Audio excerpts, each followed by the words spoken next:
resistindo a violencia, además deshacer ese caos que nos queren calar. Compañeiras nos ollos do Edén, unha illa no medio do mar, que iluminan o loito máis negro que esquece o desterro e o medo a loitar.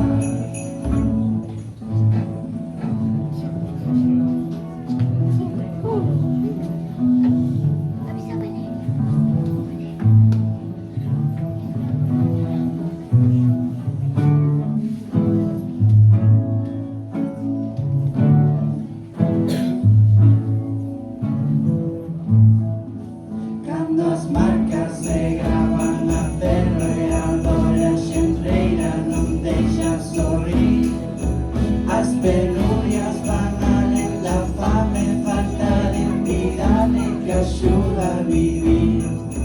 Só se calma o ruido da raiva con forza que queima na roxa o berrar.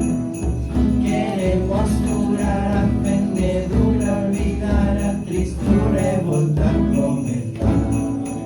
Mas ainda seguimos aquí, a durar tempestades de sal, resistindo a violencia, además deshacer desse caos que nos queren calar.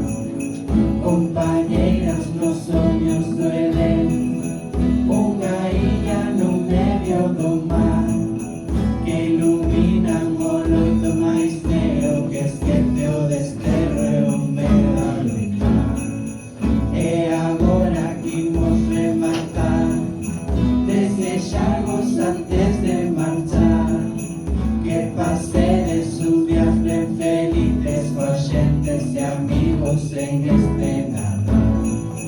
Que pasedes uns días ben felices